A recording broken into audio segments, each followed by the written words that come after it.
Esta es su casa, este es Al Mal Tiempo, Buena Charla. El día de hoy tendremos un programa por demás importante y muy particular.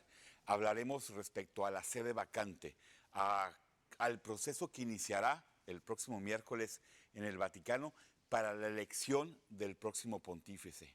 Seguramente un tema que impacta a la comunidad mundial.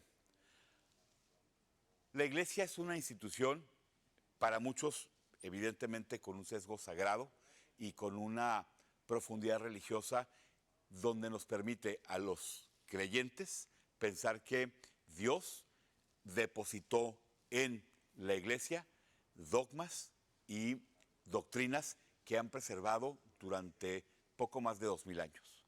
Yo en lo personal creo que esta combinación de respeto a una fe que considera que la Iglesia es poseedora de la verdad implica la condición de la fe para poder entenderla y por ello creer que la Iglesia no se equivoca. Yo creo que la Iglesia ha sido durante mucho tiempo, evidentemente, la institución más importante en la historia del mundo. En un principio, por supuesto, la Iglesia estuvo marcada por condiciones políticas que le permitieron hacer un camino. Alguna vez publiqué una columna donde dije que el primer gran milagro de Jesucristo fue, en adición a los que la Biblia comenta, que Saulo, que San Pablo, se haya caído de un caballo y el Espíritu Santo le haya hecho ver a un gentil romano que el nuevo credo del cristianismo era la labor que él tenía que llevar. Fue un milagro que Pablo fuese aceptado por los romanos en su condición de ciudadano y llevara el nuevo credo del Asia Menor hacia la Europa Central. Creo que Constantino el Grande, cuando arropó a la Iglesia Católica y la hizo la religión oficial, tuvo un pacto importante, sellado en el Concilio de Nicea en el año 325. El credo que hoy rezamos cuando uno asiste a la iglesia viene de ese concilio. Ahí se acabó con la bifurcación del arrianismo, que decía que Jesús era un producto divino, pero no era consubstancial al Padre, y la teología de Atanasio, que finalmente preservó. La iglesia tuvo en Carlomagno en el año 800 la posibilidad de convertirse ya no solamente en la religión oficial, sino en la religión de un imperio. Y funcionó durante muchos siglos. Claro, hasta que Teofilacto dejó de manejarla y la iglesia entró en crisis. La iglesia es una institución de hombres que a mi juicio algunos se han equivocado, pero que el concepto divino y la fe en la palabra ha preservado.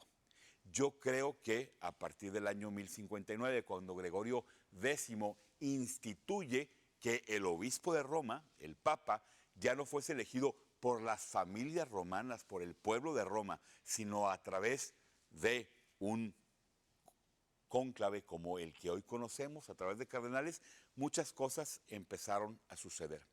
Creo que la iglesia ha tenido grandes personajes, creo que la iglesia ha tenido personajes que le han costado mucho. El día de hoy no trataremos de ese tema, el día de hoy trataremos con un invitado al quien estimamos mucho y le agradecemos terriblemente por estar aquí, le agradecemos enormemente su disposición, su inteligencia y su apertura, poder platicar de estos temas que nos son tan naturales. Miren, la iglesia en los últimos años ha podido leer, a mi juicio, perfectamente el signo de los tiempos. No es casualidad que cuando el mundo ocupó tener papas que finalmente son jefes de un Estado y tienen una relevancia política, por supuesto, mucho más allá de que creamos que son los jefes de la iglesia y por ello tengan la posibilidad de preservar las enseñanzas de Cristo. La iglesia ha tenido la posibilidad de tener papas que combatieron al comunismo, como lo fue Juan Pablo II, pero también papas que fueron conservadores cuando el mundo lo dictaba. La iglesia ha tenido en Benedicto el ejemplo de tener las ganas de reanudar la unión entre fe y la razón. Yo creo que la Iglesia tuvo en Francisco un gran ser humano. Lo veo como populista, lo veo como el Papa que se definió en alguna ocasión como el Papa peronista. Y no es casualidad que el populismo haya sido la tendencia que le tocó a él vivir en el mundo. Es por ello que en la elección que veremos a partir del próximo miércoles es fundamental que la Iglesia encuentre a un gran líder, como seguramente lo hará, que no solamente sea el defensor y el depositario del dogma católico, sino que esté a la altura de los tiempos. Es por ello que hoy no hemos querido dejar de tocar el tema en este programa, el de la sede vacante. Antes de mandar al corte, una reflexión que nada tiene que ver. Hace unos días vimos con mucha preocupación cómo la presidenta Sheinbaum mandó una iniciativa a la Cámara de Diputados el miércoles a las 10 de la noche y ellos lo aprobaron el jueves a las 10 de la mañana.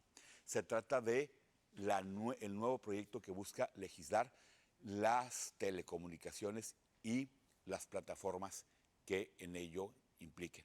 Miren, yo levanté la mano para ser candidato a la alcaldía porque pensé en su momento que el proyecto de país al que tanto he defendido estaba en riesgo. Yo creo que después de haber tomado el Congreso de la Unión de la forma ilegal en lo que lo hicieron, creo que el avasallamiento que va a haber del Poder Judicial para tener jueces a modo y ahora el control de los medios de comunicación marcan el rumbo de nuestro país hacia una dictadura. No es necesario ser, como lo recordó Mario Vargas Llosa hace algunos años, el país de un solo hombre. Hoy tenemos en México la sumisión de los poderes hacia un solo régimen. ¿De qué estamos hablando? Estamos hablando que el día de mañana, por poner un ejemplo, si la gobernadora o la presidenta o algún funcionario de medio nivel se inconforman con este programa y se aprueba la nueva ley, tendrán los elementos para poder sacarlos del aire. Cuando no hay contrapesos, como ya no los hay con el tema de la corrupción, como ya no los hay en el INE, como ya no los hay en el tema de telecomunicaciones, como ya no los hay en el tema de la información, la opacidad hace que los gobiernos tomen poderes que antes no tenían. Muchas cosas graves empezarán a suceder en México si los ciudadanos no levantamos la mano. Ocupamos un país de contrapesos. Qué bueno que la 4T no participa en el próximo cónclave. Seguramente estarían eligiendo un papa en votaciones a mano alzada o con una tómbola, como en el Senado seleccionaron a los candidatos que dirigirán la administración de la justicia en este país. No te vayas, no se vayan. Hoy la charla estará en un magnífico nivel. Esta es tu casa y este programa se hace con el corazón por delante, no como la 4T, con los diálogos importantes que queremos presentarte. Vamos a un corte y regresamos en 2 minutos. Muchas gracias a la producción, muchas gracias a Reinaldo Cornejo. El domingo pasado me tocó saludar a Poncho en el UDIS, cuando mi hijo fue a jugar fútbol. Le prometí un saludo, lo estoy cumpliendo. Gracias a todos, gracias porque el diálogo es lo que debemos preservar. Gracias porque las ideas, sean contrarias o no, se tienen que discutir. Gracias porque de la antítesis y de la tesis sale la síntesis que nos hace mejores ciudadanos. Hoy no va a ser la excepción. Nos vemos en 2 minutos. Esta es tu casa. No te vayas.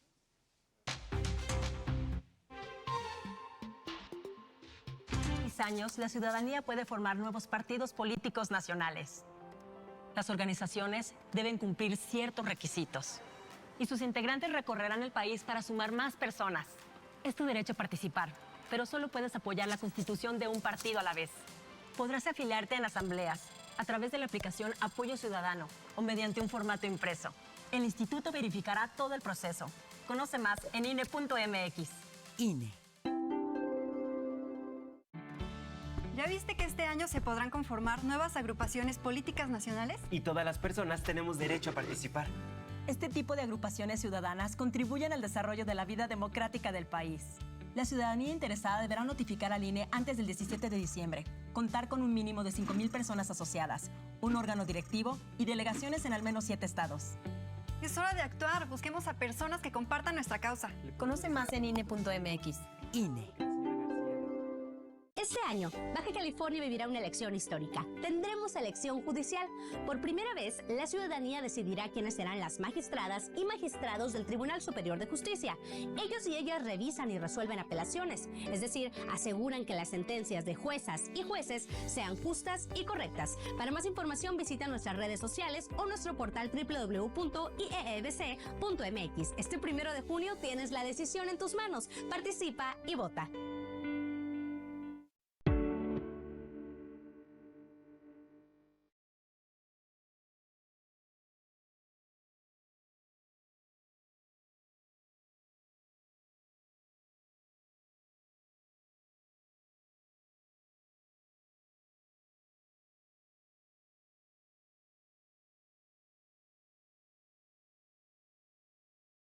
Doctora Martina González, especialista en medicina regenerativa.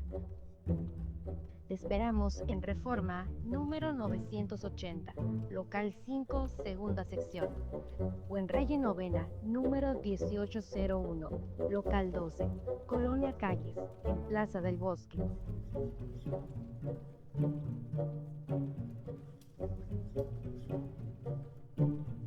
Agenda tu cita y dale a tu piel el cuidado que se merece.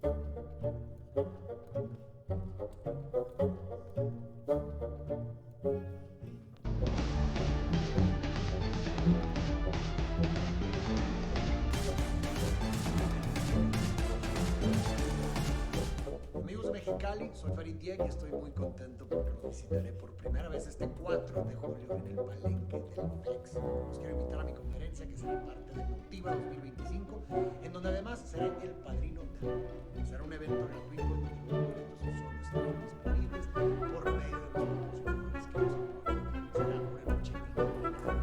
Los espero.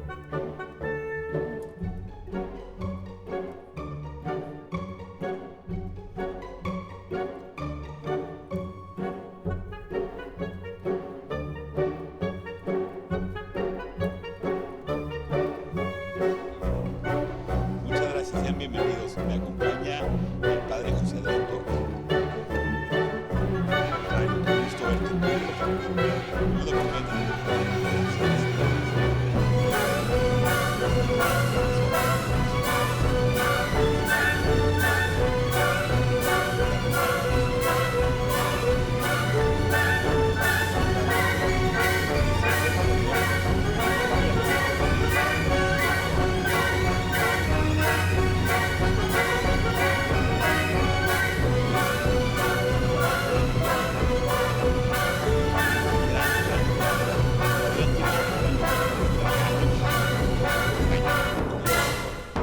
Sacerdote, no tiene 40 años, este año tiene 40 años es un hombre de formación religiosa fuera del país, que ha tenido contacto con diferentes culturas, con muchos idiomas, es políglota, y es un hombre que ha sido maestro de teología, de filosofía, y con el cual, aparte, es un gran conversador. Así que el día de hoy ha aceptado la invitación para platicar de este tema. Traemos algunas preguntas que hemos tratado de definir. Hablaremos en cierta partecita del programa del Papa Francisco, a quien queremos honrar en su legado y preguntarle a Adrián su opinión al respecto, y luego buscaremos centrarnos un poquito a los temas del liderazgo de la Iglesia, del proceso del cónclave, de lo que el mundo actual requiere para este nuevo papado. Tengamos presente que el próximo día 7, casualmente en una semana, el próximo miércoles, iniciará el cónclave. Yo creo que será un cónclave breve, de 1 o 2 días, y esta es una decisión que incidirá en el futuro inmediato de todos en el mundo. Así que recordar, el Papa es el jefe de la Iglesia, pero también es el jefe del Estado Vaticano. El Papa, por ponerlo de una forma muy burda y con mucho respeto, yo diría que es un monarca, pero a diferencia de las monarquías, no es electo por razón de familia, sino por un grupo de cardenales en un proceso que se llama cónclave. Padre, muchas gracias, bienvenido. ¿Cuál es tu opinión? ¿Qué piensas tú como católico creyente? ¿Cómo definirías la trascendencia del papado que acaba de terminar el de Francisco? Pues mira, primero que nada quiero agradecerte la invitación de veras. Para mí es un gran gusto y es un gran honor el poder estar aquí participando de esta charla que pues de alguna manera es una honrar al Papa Francisco. Y desde luego que la buena charla como la que se puede tener aquí siempre es algo que nos hace crecer porque abre nuestra visión, ¿no? Entonces para mí el Papa Francisco realmente es una persona que yo admiré mucho, fue un gran ser humano, una persona que tuvo la fe y tuvo el amor y la valentía de, como dicen los argentinos, de vivir el evangelio a pelo. O sea, que realmente él se atrevió a muchas cosas que en otras épocas del pontificado no se habían hecho. Abrió muchos temas, ¿no? Su pontificado fue breve, entonces algunas puertas quedaron abiertas, ¿no? Pero creo que tuvo ese valor de abrir puertas, sacar temas que pues van a estar ahí abiertos y esperemos que los que sigan lo retomen, ¿no? Entonces creo que nos dio un ejemplo de lo que es ser cristiano, lo que es vivir el evangelio con toda radicalidad, con toda entrega. Sobre todo sus últimos años, pues de una gran madurez humana y cristiana. Un hombre de pobreza, un hombre sencillo, un hombre realmente con una gran benevolencia y una magnanimidad hacia todos los que sufren, todos los vulnerables, ¿no? Entonces yo realmente como ser humano y como sacerdote le tengo una gran admiración y creo que nos ha dejado un ejemplo grandísimo a todo el mundo y de manera particular también a los que somos religiosos, porque ahí nos tenía cortitos, ¿no? Permanentemente recomendándonos cómo debíamos ser. Amigos, Adrián en su formación estuvo en Roma, conoce el tema, conoce cómo se maneja el Vaticano y eso hace también que su visión sea una visión que le da argumentos no teóricos, sino argumentos prácticos para poder tocar estos temas. Yo creo, Adrián, que el padre que Francisco Bergoglio fue un hombre muy sencillo, un hombre que al haber salido del Palacio Vaticano y irse a Santa Marta, al viajar en un carro modesto por Roma, el haber marcado algunos temas de la sencillez franciscana, ¿no? Pero lo defino como un padre, como un papa populista. Y no es un insulto, Claro, es una forma de ver el tema desde una visión particular. No fue la visión de Juan Pablo, no fue la visión de Benedicto. Hay diferencias marcadas entre Juan Pablo II, Benedicto y Francisco. Yo le critico, por decirlo con mucho respeto, la actuación de Francisco frente a la dictadura argentina. Él era jefe de la cabeza de la iglesia en Argentina y jamás levantó la voz en contra de la dictadura. Es más, en alguna ocasión se definió como peronista, era un gobierno populista. Pero finalmente tuvo un ejemplo muy marcado con respecto a la pobreza y a los votos y a quitarle, a humanizar mucho la política del Vaticano. El Papa Francisco dio declaraciones importantes comparado con no cerrazón, sino el conservadurismo de la Iglesia. Fueron pequeños pasos grandes en la definición del Papa, pero con pocos cambios al interior de la Iglesia. Es más, hoy hay cardenales que dicen, tenemos que reparar los errores de Francisco. ¿Qué piensa al respecto? Pues mira, es muy interesante esa cuestión de ser popular y ser populista. El mismo Papa Francisco se refirió a ello y yo creo que hizo una muy buena distinción. Ser popular es saber interpretar el sentir del pueblo y entonces a partir del sentir verdadero del pueblo hacer un proyecto en beneficio del pueblo, para el bien común. Y ser populista más bien pues últimamente tiene una connotación negativa, es el querer instrumentalizar al pueblo en beneficio de proyectos más bien pues con intereses que no lo favorecen. que hacen crecer la desigualdad, dificultan la fraternidad, descartan a muchos, ¿no? Entonces, en ese sentido, yo no diría que el Papa era un populista, sí fue alguien muy popular. De hecho, él aprendió y promovió la teología del pueblo, que de alguna manera era una rama de la teología de la liberación muy típica argentina, ¿no? Algo que era mucho de un teólogo que él admiraba mucho, Juan Carlos Scanone, ¿no? Entonces, pues era esta línea muy diferente del análisis pues marxista y de lucha de clases de la teología de la liberación en aquella época. De acuerdo. Pero más bien aquí era el presentar lo que es el pueblo y el antipueblo. Entonces, yo lo que veo del Papa Francisco es que, si bien él desde su juventud pues vivió en el ambiente del peronismo, ya sabemos el peronismo después fue teniendo muchas expresiones, hasta llegar a las mismas expresiones de Menem, de los Kirchner, etcétera, etcétera. Entonces, comparar los Kirchner con Perón, el inicial, yo creo que son cosas bastante complicadas. Pero bueno, él sí le interesaba mucho esa visión justicialista que se llamaba, ¿no? Sí, justicialista. Buscar el bien del pueblo, buscar la justicia social, etcétera. Entonces yo creo que en eso él se distinguió mucho.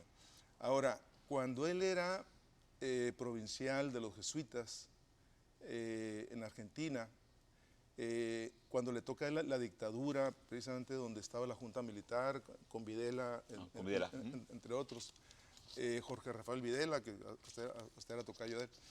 Esto fue de 1976 a 1983. 83, tiene razón. Entonces, no era todavía él el arzobispo, el arzobispo de...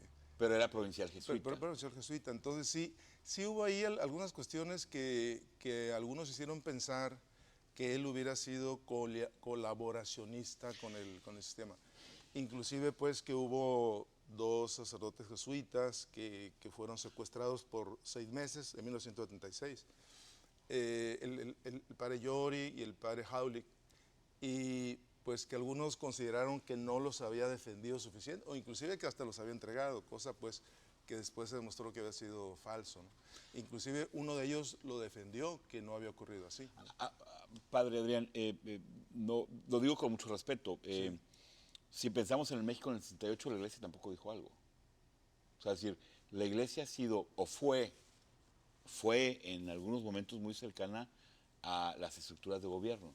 Era otro momento, eran otras circunstancias. No se puede juzgar al México del 68 o a la Argentina del 82 con el mundo en el 2025. Claro, pero una crítica a la Iglesia que no tiene que ver con temas de dogmas, tiene que ver la cercanía con los grupos de poder. A ver, Carlomagno pactó con la Iglesia para poder hacer un imperio y funcionó, ¿no? Cuando la Iglesia criticó al Sacro Imperio Romano, se viene una crisis, ¿no? Es más, Pío VI muere en manos de los franceses porque se opuso a la Revolución Francesa. Es decir, no podemos perder de contexto que la Iglesia tiene... Pío VII. ¿Sexto fue o séptimo? Séptimo, que fue apresado por Napoleón mismo. Sexto fue por Napoleón y séptimo también, pero uno de los dos, tienes toda razón. Pero murió en manos de los franceses, o sea, es decir, porque se opuso a la Revolución Francesa. A lo que ves que la Iglesia tiene y ha ejercido en el pasado un liderazgo político real. Yo creo que eso se ha venido perdiendo en beneficio de la propia Iglesia, con Benedicto y con Francisco. No soy vaticanista, no conozco el tema. Es indudable que Juan Pablo II fue una pieza fundamental para la caída del comunismo a nivel mundial. El gran líder polaco que respaldó a Solidaridad, que fue apoyado seguramente por Thatcher y por Reagan para que fuera electo papa, ¿no? O sea, el Espíritu Santo puede obrar de muchas maneras, diría un creyente, ¿no? Yo no estoy de acuerdo con eso, pero bueno, el asunto de que el papado en un tiempo tuvo un poder temporal muy fuerte, diría yo que hasta excesivo, ese es un hecho. Eso es parte de la historia del papado. pero no es parte de la naturaleza del papado. De acuerdo, bien dicho. Y es muy claro cómo precisamente ahora que ya no existe ese poder temporal, la iglesia más bien la hemos visto florecer. El poder temporal empieza desde que los lombardos le dan al Papa un bastión dentro de Italia. De Italia, porque ellos eran en ese tiempo los dueños de Italia. Los estados pontificios. Después de la caída del Imperio Romano. Pues sí, claro, ahí se van armando los estados pontificios, las grandes familias le donan al Papa, etc. Luego los lombardos quieren despojar de nuevo y luego el Papa Esteban acude a Pipino el Breve, que es el papá de Carlomagno, y entonces se le hace una cesión mucho más grande. Los francos dominan entonces y le ceden en el 756 una gran porción que va a ser como el origen prácticamente de los estados pontificios. Todo eso va a durar con subidas y bajadas.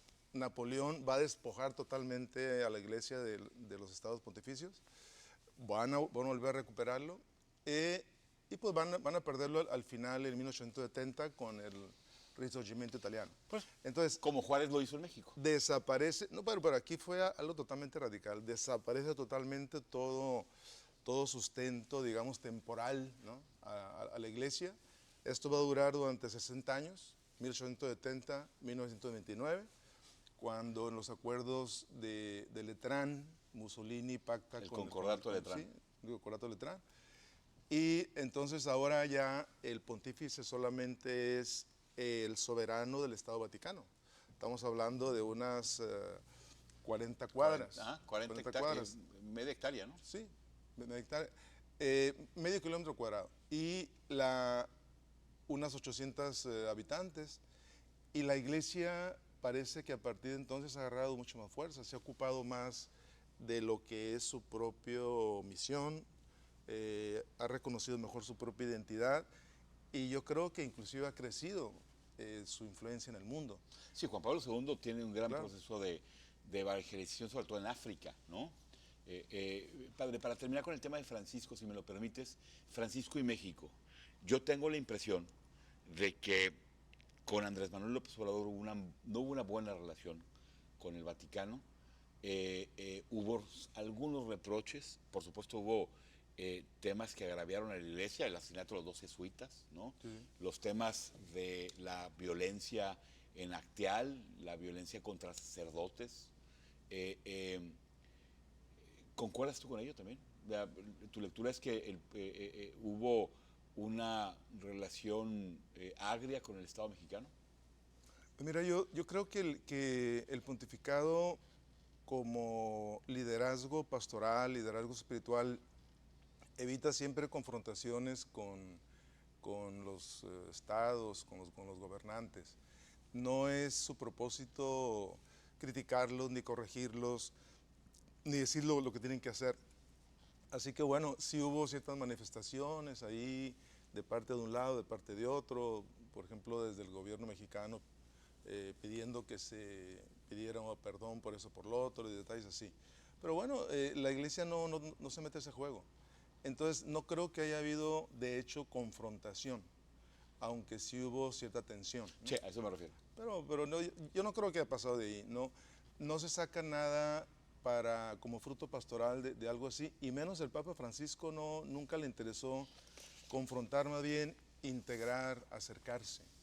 Entonces, bueno, fue algo diferente.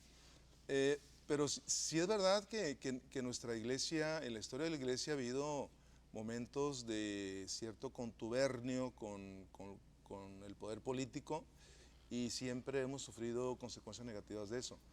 En detrimento de nuestra misión eclesial, pues que es algo muy específico, no somos una institución política, ¿no?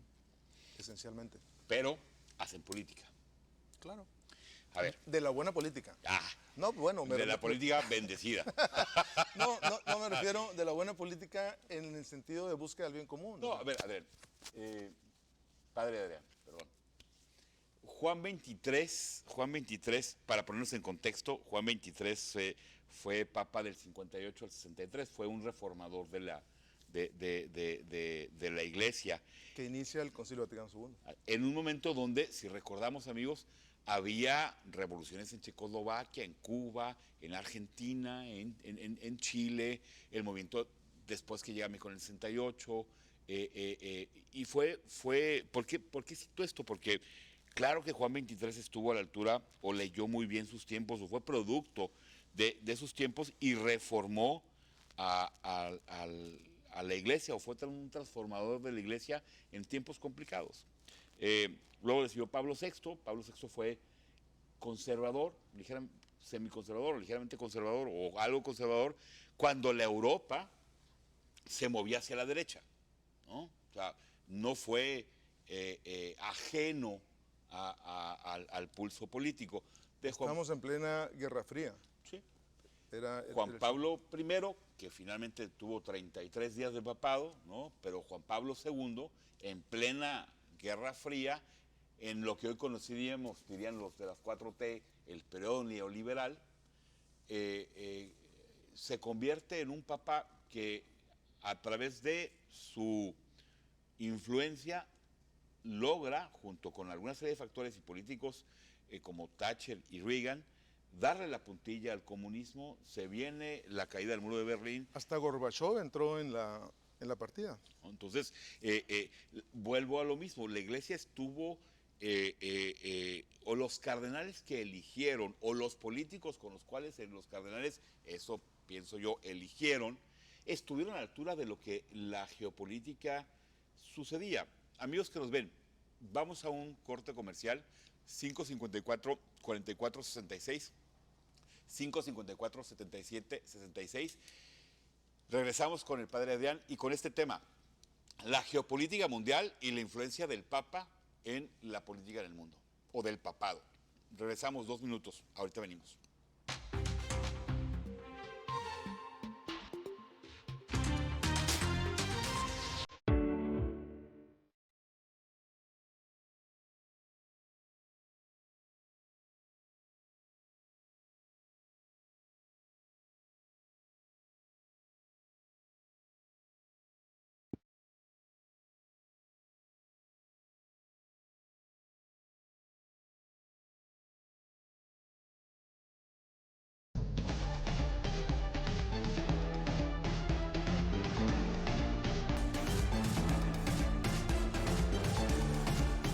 Amigos de Mexicali, soy Farid Diek y estoy muy contento porque los visitaré por primera vez este 4 de julio en el Palenque del FEX. Los quiero invitar a mi conferencia que será parte de Motiva 2025, en donde además seré el padrino del evento. Será un evento gratuito en donde los boletos solo estarán disponibles por medio de los patrocinadores que nos apoyan.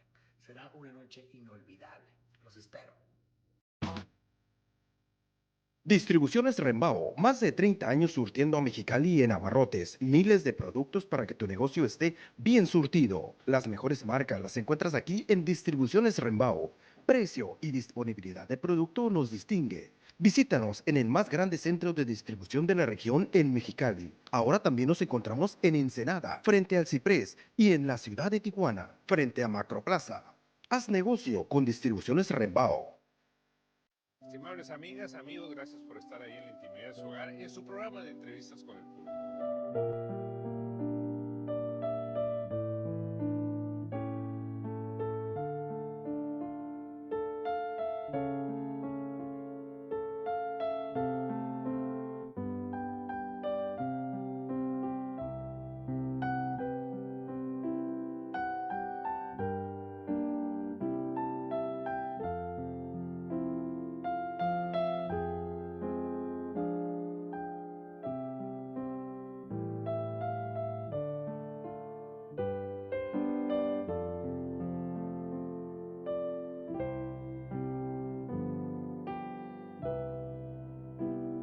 Recuerden, no muere el que se va, muere el que se olvida.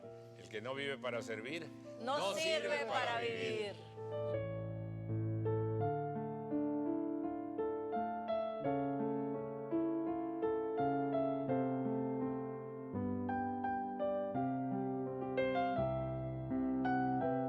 Doctora Martina González, especialista en medicina regenerativa. Te esperamos en Reforma número 980, local 5, segunda sección.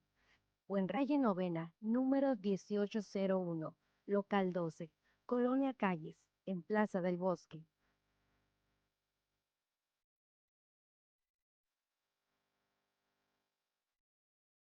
Agenda tu cita y dale a tu piel el cuidado que se merece.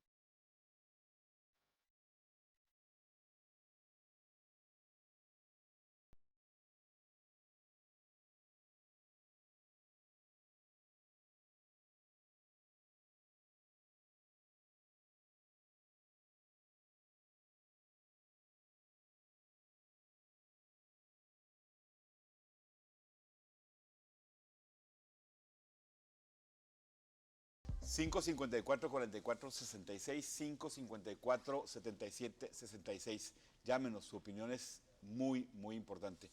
Adrián, padre, me hacías una aclaración ahorita, bueno, me hiciste una aclaración ahorita en el corte. Sí, bueno, en relación a que tú consideras a Pablo VI un papa conservador. Correcto. Ciertamente para aquellas épocas no era un papa al estilo del Papa Francisco, pero ciertamente es al que le toca la gran reforma que trajo el Concilio Vaticano II. Y le toca a él enfrentar también las consecuencias de todos estos cambios. Ciertamente en algunos temas no fue nada aceptado o aceptable por muchos liberales, como el tema del Humane Vitae, la defensa de la vida, etcétera, pero en general. Y él, en su primera encíclica, Ecclesiam Suam, que él entregó el 6 de agosto de 1964, cuando estábamos en pleno concilio todavía, él dijo, la Iglesia necesita tres cosas. Necesita, primero que nada, profundizar en la conciencia de sí misma. Estamos en ese contexto del 64, cuando la Iglesia con Papa Juan XXIII dijo hay que abrir las ventanas, que entre nuevo aire. El movimiento hippie, todo eso. Vietnam. Entonces, necesitamos profundizar en la conciencia de sí misma la Iglesia, una vez más volver a su origen, a su naturaleza, a su misión y a su destino último. Segundo, cuando hagamos esto, vamos a descubrir el rostro ideal de la Iglesia, que es el rostro que quiso Cristo, el rostro que Cristo amó. Y entonces vamos a compararlo con el rostro real y no vamos a tener más remedio que corregir nuestros errores. Fíjate, lo está diciendo en 1964, que suena tan actual, pues como lo dijo después el Papa Benedicto y el Papa Francisco de diferente manera. Y dice, y esto nos tiene que llevar a lo tercero, que es un diálogo con el mundo de hoy. Y es un diálogo, dijo, que para que sea productivo tiene que tener cuatro características. Tiene que ser un diálogo claro, que aprendamos a decir exactamente lo que queremos decir, pero también escuchar al otro que se expresa con claridad. Tiene que haber claridad en el diálogo. Segundo, tiene que haber mansedumbre. No puede ser un diálogo de verdades que se quieran imponer, porque las verdades intrínsecamente tienen su propio peso y valor. Y tiene que ser un diálogo con sencillez, un diálogo con aceptación del otro. Tiene que ser, dijo, también un diálogo con prudencia pedagógica. Hay que aprender a distinguir cuando se habla con un tipo de persona, con otra, ¿no? Y tiene que ser un diálogo también donde haya confianza en mi propia palabra que voy a transmitir, pero también en el otro que está dirigiéndose a mí, ¿no? Entonces, yo creo que son cosas que en aquel tiempo el Papa Pablo VI, San Pablo VI, lo dijo de una manera tan clara y que sigue vigente, y que creo que es una tarea todavía por cumplirse, ¿no? Él muere después, un 6 de agosto de 1978, y que para mí en lo personal, yo tenía 18 años, y es cuando yo me enteré por primera vez, así de una manera consciente, que los papas también se mueren, ¿no? Y pues fue una experiencia muy, muy interesante. Yo me di cuenta de los papas. ¿Ya estabas tú en el seminario? Ya estaba en el seminario, precisamente estaba en el seminario de Morelia. Ya había pasado el seminario menor aquí, no teníamos mayor aquí, secundaria y prepa, y nos habían mandado allá. Yo llegué a Morelia cuando yo tenía 17 años, o sea que pues sí, me tocó su muerte allá, ¿no? El 6 de agosto del 78. ¿Por qué pensar, padre, en la infalibilidad papal? Pío IX, IX, Sí. él, que por cierto ha tenido el papado más largo de la historia, 31 años. 31 años. Después siguió Juan Pablo II, el segundo más... 26 años. Más longevo. 168 días. ¿No? Con Pío IX, 1800... Pío IX, él empieza su pontificado 75. 1846 a 1878. Ese es el periodo. Pero él dictamina que hay una infalibilidad papal. Amigos, eso significa que el Papa no se puede equivocar. En temas de fe, eso significa. Pero también decreta la Inmaculada Concepción. Antes no era un acto de fe pensar que la Virgen había sido sin pecado concebida. Por eso lo decreta. Realmente una cosa es tener la fe y considerar que en nuestro culto religioso nuestro vicario es el vicario de Cristo. La iglesia va a cambiar. Yo creo que si seguimos pensando en ello, la iglesia va a cambiar muy poco. Es decir, por más que pensemos que Francisco fue un papa que se atrevió a hablar de los homosexuales, que se atrevió a hablar de los divorciados vueltos a casar, ¿no? Claro. Que vivió del voto de pobreza y lo hizo público, pero realmente lo que creo es que la iglesia no tiene incentivos para cambiar. ¿Por qué cambiar si yo lo que creo es que soy depositario de la fe y de dogma de Cristo? Pues poco tengo que cambiar para reformarme conforme al mundo cambie. Hay que aclarar algo ahí. A ver, adelante. Es decir, no se puede decir que el Papa decretó que él es infalible. Lo que no lo hizo el Papa. No, lo que nosotros afirmamos es que, y bueno, desde entonces afirmó, es que cuando el Papa define algo, no es un asunto que a él se le ocurre, sino que es algo que ha sido fe permanente de la Iglesia. Y cuando él lo define, no es que él lo inventa o en ese momento lo empieza a promover.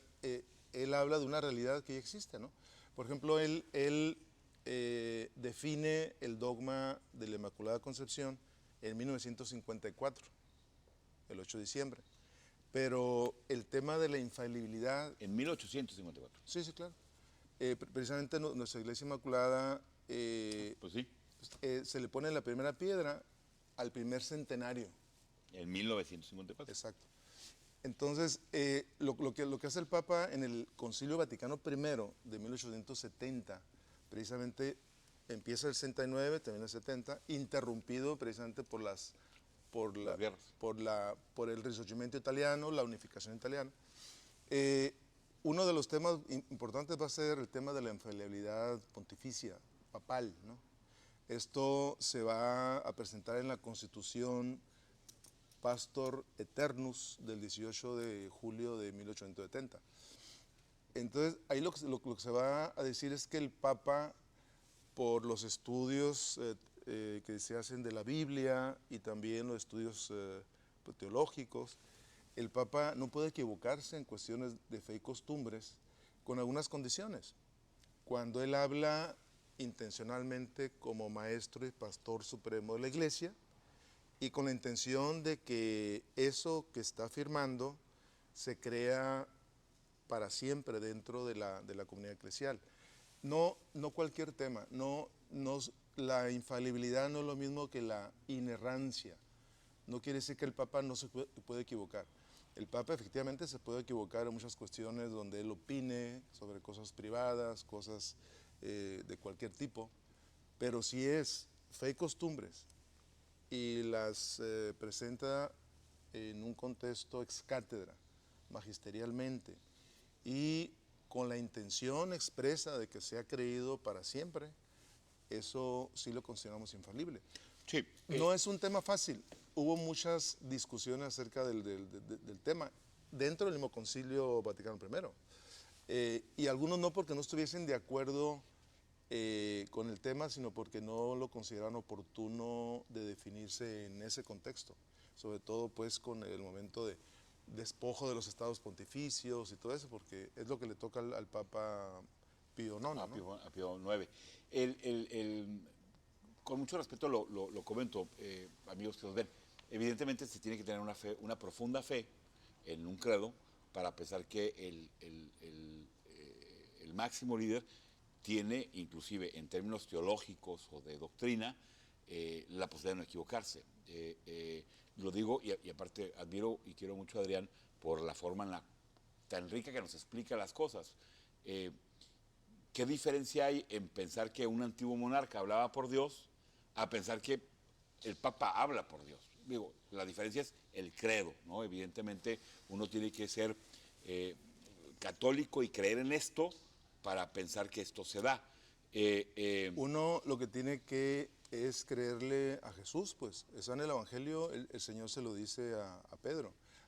Hay que leer el Evangelio de San Lucas cuando el Señor le dice a Pedro, ahí en el capítulo 22. Pedro, y sobre ti edificaré mi iglesia. No, bueno, ese es del capítulo 16 de Mateo, cuando el Señor le dice a Pedro, y yo te digo a ti, que tú eres Pedro y sobre esta piedra voy a edificar mi iglesia. Es decir, voy a hacer algo firme, ¿no? En el capítulo 7 de San Mateo el Señor dice, el que construye sobre roca, construye firme, y vendrán las tormentas, vendrán los ríos, y no la van a derrumbar. Es decir, Él está construyendo algo sobre firme. Tú eres roca y sobre esta roca voy a construir mi iglesia. En el capítulo 22 de Lucas le dice el Señor a Simón Pedro, Simón, Simón, el Espíritu Santo ha pedido permiso para zarandearlos como trigo, pero yo he pedido por ti, para que tu fe no tropiece, y cuando tú vuelvas, confirma a tus hermanos. Es decir, son estos y otros muchos textos de palabras de Jesús, nosotros creemos en las palabras de Jesús, donde Él está garantizando que habrá temas que serán fundamentales para que la iglesia se mantenga firme y que Él sea signo de unidad y de verdad pues, dentro de la comunidad. Es que es precisamente por esto, Adrián, y como tal hay que asumirlo. Muchos, yo incluido, cometimos la tontería de pensar que la iglesia tenía que cambiar, tenía que abrirse. Cuando uno se adentra a estos temas, uno pudiera pensar, como es mi caso, que la iglesia no se va a abrir, pues es monolítica y no tiene por qué abrirse. Si lo que se piensa es que el vicario de Cristo es el depositario de un dogma que ha tenido 2000 años y que ha sido de la forma en la que ha sido, o sea, no lo critico, lo acepto como tal, cerrado, misógeno, el papel de la mujer en la iglesia, digo. ¿Tú crees eso? Yo lo creo, o sea, no lo critico. Evidentemente la mujer tiene un papel que no está a la altura del varón, no lo critico, es lo que es. Pero no es misogismo, es que... Corrijo la palabra. Es que cada quien tenemos nuestra función. Corrijo la palabra. Como un matrimonio... Corrijo la palabra. No quise usarlo en términos despectivos, sino con roles diferentes. Claro, claro. Con dogmas donde yo pudiera pensar, y lo digo con mucho respeto, que la iglesia tiene una responsabilidad importante en haber prohibido el uso del condón. Es un hecho innegable. No espero mañana que la iglesia diga bienvenido al uso del condón. O sea, si fui un joven, ya no lo soy, que pensaba que en algún momento la iglesia tenía que evolucionar. No hay un dogma católico que diga que la persona no debe usar condón. No, lo pongo como un ejemplo, tienes razón. Pero sí es disciplina católica. Sí, no. Pero ahí está la diferencia entre la disciplina y los dogmas. Por ejemplo, el celibato sacerdotal es una parte de la disciplina. Sin embargo, en la iglesia ortodoxa no se da, y son católicos. Sí, pero digo, es la diferencia entre nosotros. No es un dogma católico el celibato. O sea, hoy en el Vaticano hay... Disciplina, sí. Sí. Y hoy en el Vaticano, en la iglesia católica, apostólica romana, ¿sí? En el rito oriental, hay sacerdotes que se pueden casar. Claro, claro. Que son parte de la iglesia. Y sí. Entonces, son ritos diferentes dentro de la misma iglesia. Entonces, en este mundo donde yo no soy relativista, e inclusive creo que el relativismo es tal vez uno de los grandes males de la humanidad en este momento, porque si todo es relativo, el bien y el mal es relativo. En eso insistió mucho el Papa Benedicto XVI. Sí. Eso a mí fue lo que me gustó de Benedicto, y mira que era el pastor alemán. a Benedicto XVI, con respeto, la gente le decía es el pastor alemán. Primero porque era pastor de la iglesia y porque era alemán y porque tenía un talante que lo veía de pocos amigos, ¿no? Tuvo la fortaleza de decir, mi cuerpo ya no da para más, que yo creo que lo estaban grillando ya mucho, pero tuvo la fortaleza, imagínate, ser el dueño de la oficina y renunciar a ella. Y renunciar e irte a un lugar a oración, fuera de todo el tema. Y duró como pontífice menos de 8 años, poquito menos de 8 años, desde el 19 de abril del 2005 hasta el 28 de febrero de 2013. Y después como Papa Emérito dura más tiempo, sí. 9 años. Sí, no, y yo tuve la oportunidad de ver a Juan Pablo II en un par de ocasiones en la Ciudad de México, yo vivía allá en aquella ocasión, y de ese Papa de vigor, ver al Papa que al final ya no podía, ¿no? Porque ser jefe de la Iglesia o jefe del Estado implica también un desgaste físico a todas luces, ¿no? Fue el primer Papa de quien vimos su agonía. Así es. Vimos que un Papa no solamente enseñaba a vivir. La primera vez que vio el mundo, un Papa, cómo nos enseñaba a morir, fue con él. Porque los demás papas vivían, se morían. Pues San Francisco se murió de repente. Sí, claro, pero me refiero, antes de San Juan Pablo II, no podíamos ver a los papas ni siquiera enfermos, ni sabíamos de que estaban enfermos. De él ya empezamos a verlo y lo vimos malísimo. Yo creo, Adrián, que la Iglesia en este terreno de hombres, que no pongo en duda, no lo creo, pero no pongo en duda los dogmas de la fe, porque simplemente en algunos de ellos no comulgo y tengo que tener la valentía de decirlo. Creo que hay ahorita 4 grandes papables o 4 con mayores oportunidades. El Espíritu Santo sí lo va a determinar, ¿no? Que es Parolín, que es Tagle, que es Apía, el africano, y que es Supi.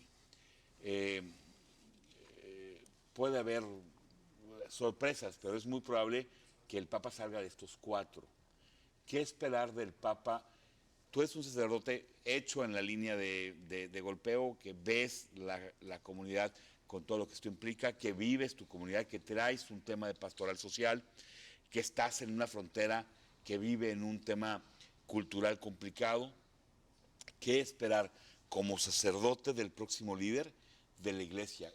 ¿Y qué esperar del Papa para la frontera en México? Aterrizando el tema, nos quedan 5 minutos. Bien, pues mira, yo insistiría en que la misión de nosotros como iglesia es una misión fundamentalmente pastoral. Entonces, nosotros tenemos que recordar que lo que ocurre en un cónclave es un acontecimiento eclesial que es espiritual, es muy humano, pero también es espiritual. Nosotros sabemos que con toda la humanidad que implica un acontecimiento como un cónclave, no es una humanidad abandonada a sus solas fuerzas, contamos con la acción del Espíritu Santo. Entonces, hay un elemento fundamental que permanece siempre. Tendremos el mismo evangelio, tendremos el mismo pastor, el buen pastor que es Cristo, que sigue conduciendo la iglesia, sigue cumpliendo su palabra de yo estaré con ustedes todos los días hasta el fin del mundo. El mismo espíritu que nos fortalece, nos impulsa, eso es una realidad fundamental. Hay cambios aparentes, hay otros cambios muy reales, hay puertas nuevas que se abren, pero lo fundamental es lo que permanece. Cambian los rostros, fíjate de los rostros que vimos Juan 23, Pablo VI, Juan Pablo I, Juan Pablo II, Benedicto XVI. Qué rostros tan diferentes. Sí. Y al final hombres totalmente entregados con lo que tenían y entregándolo todo. Pero ahora vamos a volver a ver un rostro diferente. No sabemos quién será. ¿Crees que hacer un cónclave rápido? Yo creo que sí. El promedio que hemos tenido en los anteriores han sido 20 días el proceso, desde que sale uno hasta que entra el otro. Creo que con Francisco duramos 8 horas, o algo así de cónclave. Fueron 2 días de cónclave. Okay. Entonces fueron como unas 8 votaciones, algo así. Entonces yo creo que va a ser breve.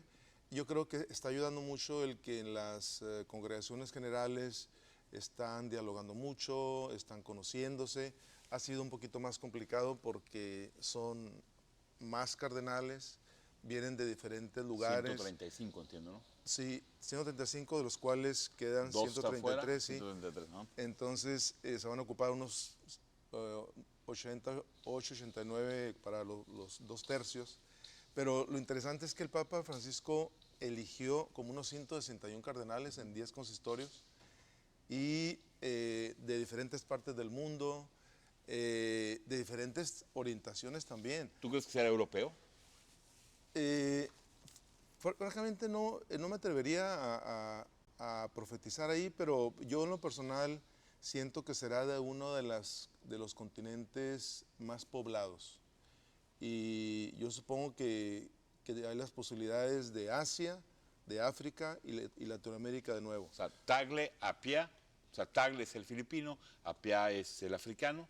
Yo no diría nombres, pero sí áreas. El Papa Francisco aparentemente quería ampliar el número de cardenales de África, de todas las partes sur, de Asia, y lo mismo también de Latinoamérica. Tenemos menos de Europa, aunque sigue teniendo un gran número de Europa. Entonces, no sé, no creo que sea eso lo más importante. Sin embargo, pues si fuese alguien de donde hay más población católica, donde haya más respaldo, pues pudiera ser interesante, ¿no? ¿Tú crees, padre, que sea alguien que continúe con la línea crítica o la línea del pensamiento de Francisco, o alguien que sea diferente a esta línea? ¿Qué crees que eso? Y no es profetizar, como Sí, dices. no. ¿Qué crees en una entrevista? Sí, yo en lo personal creo que el Papa Francisco sacó temas que no se habían atrevido nadie a sacar a la discusión teológica, pastoral, etc. Que no implicó cambio alguno en la iglesia. Entonces no logró llegar a fraguar aquellos cambios, pero son puertas que están abiertas que no se pueden simplemente cerrar. Entonces, de algún modo se tienen que resolver, ¿no? Por ejemplo, y hubo resistencia también. Sí, claro. Tuvo resistencia y hay quienes están totalmente en oposición. Entonces, yo siento que en este cónclave, como en cada uno, pues está habiendo mucha tensión. No creo que eso lleve a confrontación. Ya son personas mayores y saben de diplomacia, no se van a poner a pelearse, no van con la intención de escuchar un monodiscurso, sino van a escuchar cosas diferentes cada uno y pues seguramente a partir de ahí ellos en oración que se están poniendo pues van a encontrar aquel que sea el que mejor conduzca. Y yo creo que sí tiene que ser algo que vaya en la línea de lo que ya se ha abierto. No tiene que ser lo mismo, pero sí se tienen que resolver tantas cuestiones. Por ejemplo, para mí no es muy sensible el tema de los matrimonios divorciados vueltos a casar. Es un tema fundamental que tú cuando vas ahora en las parroquias y preguntas a los papás de los niños de catecismo cuánto están casados por la iglesia, los padrinos cuánto están casados por la iglesia, y pues ves que hay muchos que no. Entonces, hay algunos matrimonios divorciados vueltos a casar que se habían casado muy jovencitos y que pues ni siquiera supieron lo que hicieron, no tenían todavía madurez afectiva, tanta cosa. Y que ahora ya están casados en un matrimonio pues, bastante estable, inclusive pues participan en la vida de la iglesia, pero no pueden comulgar. Son cosas también de pastoral que tienen que resolverse, ¿no? Dialogarse más. Ya el Papa lo intentó 2 veces, no se pudo concretar ese asunto. Yo creo que todavía está pendiente. Y otras cosas también, ¿no? El tema del trato con todas las diversidades que hay. Entonces tenemos que entrar en el diálogo. Necesitamos acercarnos, conocernos y amarnos. Si nosotros como iglesia, cuya tarea fundamental es evangelizar, no aprendemos a amar al mundo en ese buen sentido, que implica acercarnos, conocernos, aceptarnos y amarnos, nunca vamos a poder evangelizarlo. Nuestra tarea es amar para poder evangelizar, ¿no? Adrián, qué charla tan interesante, qué charla tan con tanto aprendizaje. No es un tema, amigos, que fácilmente se trate en una sobremesa. Es difícil platicarlo con alguien con la capacidad que tiene Adrián de comunicar. Y el día de hoy, Adrián nos ha regalado una charla que seguramente a todos nos deja un mensaje en diferentes posiciones, o un mensaje de fe, un mensaje de esperanza, un mensaje de lo que la iglesia necesita, de lo que el Papa tendrá que hacer. Seguramente este es un tema que dará para muchos más. Ojalá que podamos continuar con esto, con otro tema con Adrián, porque finalmente reconocemos en el país como una mayoría de católicos. Yo soy uno bastante malo, ¿no? Pero que aprendo de Adrián cuando he tenido la oportunidad de conversar. Y era un tema, este es un tema que, aunque se trata ahorita a nivel mundial, yo creo que no se había tratado en la televisión regional. Y Adrián, lo has hecho de una forma muy grata. Muchísimas gracias. Gracias a Jesús Sánchez, te manda saludos. Dice que eres un excelente invitado. Por supuesto que coincidimos con él. Un mensaje final, Adrián. Nos vamos, padre. Un mensaje final. La cámara está abierta para ti. Pues yo agradezco mucho a la comunidad, la comunidad que reconoce en el Papa Francisco a alguien que nos ha venido a hacer un bien a la humanidad, un gran ser humano. No todos los católicos lo reconocemos como un hombre santo, un hombre entregado, un hombre que vivió el Evangelio pues de una manera total, tuvo ese valor, tuvo esa fe, tuvo ese amor, y pues nos ha venido a dejar una tarea. Cuando alguien se atreve a vivir el Evangelio así como él, a pelo, es alguien que pone en evidencia nuestras mediocridades y también pone en evidencia nuestros pretextos, ¿no?, para poder vivir el Evangelio. Entonces tenemos tarea. Él ya nos ha demostrado que sí es posible un mundo mejor, por eso él ha entregado su vida. Entonces pues nos toca hacer lo nuestro. Los gobernantes, les ha demostrado que es importante ocuparse de los más débiles. El ser gobernante no es para provecho propio, es para ocuparse de una población frágil, una población que necesita auxilio. Nuestras poblaciones necesitan la respuesta de autoridades que les interese, que sean sensibles al sufrimiento del pueblo, al sufrimiento de las personas, de las familias. Estoy escuchando que va a haber el próximo programa muy interesante, el miércoles 7, acerca de las madres buscadoras. Correcto. Entonces, pues son temas que tienen que enfrentarse y resolverse. Yo creo que los líderes pueden aprender de eso. El Papa Francisco se atrevió a abrir puertas, sacar temas que no se sacaban. Ese es un tema también importante, y otros aquí en nuestro México. Y en la frontera, he escuchado que aquí en Mexicali tenemos uno de los índices más altos de personas desaparecidas. Correcto. En el estado. Entonces, pues eso es una terrible. Entonces, ¿quién enfrenta eso? La iglesia es un paraguas para muchos desprotegidos, para mucha gente en lo general. Adrián, nuevamente muchas gracias. La producción nos manda ya un corte. Seguramente nos veremos muy pronto. Amigos, gracias. Fue el padre Adrián. Gracias a todos. Esta fue la buena charla. Nos vemos el próximo miércoles. Un abrazo a todos y ánimo. Hay muchas cosas más por seguir. Gracias. Gracias, Francisco.